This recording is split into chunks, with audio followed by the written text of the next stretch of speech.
Yun, oh. Tingin niya. Ito yung baboy na mahirap huluin. Nahuli nila kahapon, babera mo. Tingnan. Ay.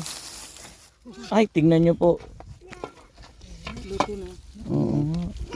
Yung ulo niya. Kahapon nila nahuli. Sayang. Tinatawagan daw po ako, hindi makontak. Mahaba yung ano niya, maliit yung tenga niya. Oh. Tingnan nyo. Sayang. Sarap niyan. Ayan po yung babera mo. Masarap yan, luto na yan. Nilaga lang nila, ano. Pwede mo ba paangat to?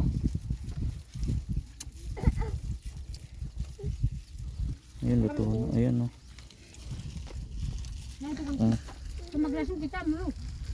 Dalawa. Dalawang ano, pisngi ng babera mo.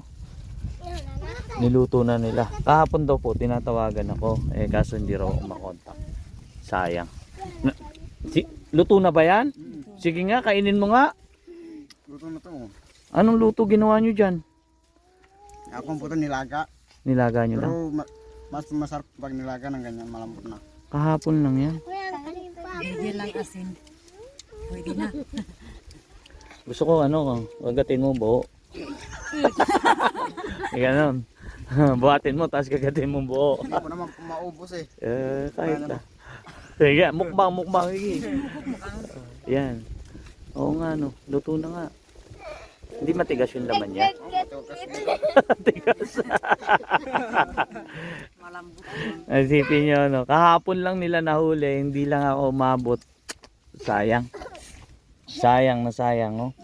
Kay bango-bango. Inihaw pala muna bago nilaga, no. Kaya pala kay bango-bango. Ang sarap asiman yan. Asiman ko kaya itong kabilang pisngi na ito. Lagyan ng bahukok, no. Pwede yan. Oh. Asa si Lolo? Asi dare. Nasa bueno. Sa Bueno, pupuntahan po natin. Kasi ngayong araw po, nahuli siya, ano na, hindi na siya pwedeng alagaan, wala na. Sayang. Hindi bale, ano, Pwede kong nasilo mo, kaya lang pag... may silo ba kayo dyan?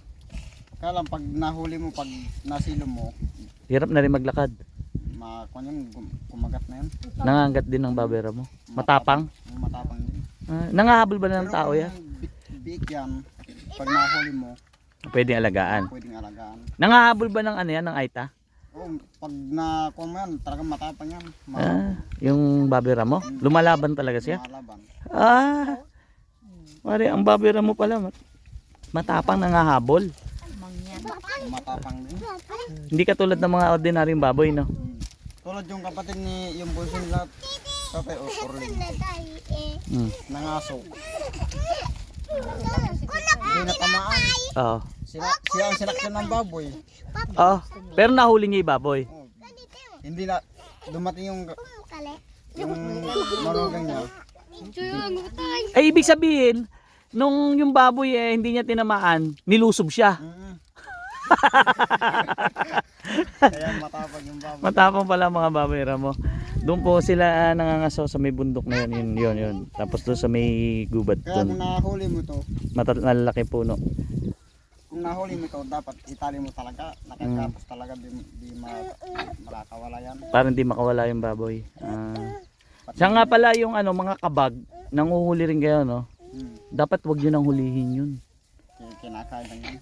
Hindi, dapat ano lang, yung baboy, alam ko naman, hindi naman kayo lagi nakakahuli.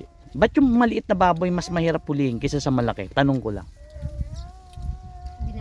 Halos pares lang. Hindi. Mas mahirap hulihin yung maliit. Alam mo kung bakit? Kasi yung maliit, ayaw nyo siyang masaktan. Gusto nyo siyang hulihin ng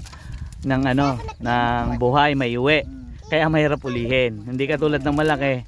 Talagang kailangan nyo siyang Kailangan ng baril kasi kumagagat eh. Naanggat ang mga babera mo. Ayun po, ganun pala ang panghuli ng babera mo. Kaya napapansin nyo, mas marami nahuhuling malaking babera mo kaysa sa maliit. No?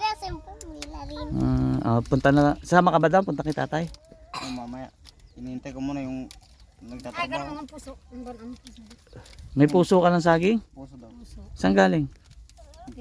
Pinuso sa Pwede ko bang bilhin? Pwede naman. Oh, sige, kunin mo. Bilhin natin. Nagdagdag ng ano? Ha? Hindi pa ako nakakuha ng piso. Doon pa, yung Sa, sige. Samahan mo ako, bibiling kay puso ng saging mo. Yun, gusto nyo na makakita ng isang maganda eksena? Bili natin puso ng saging.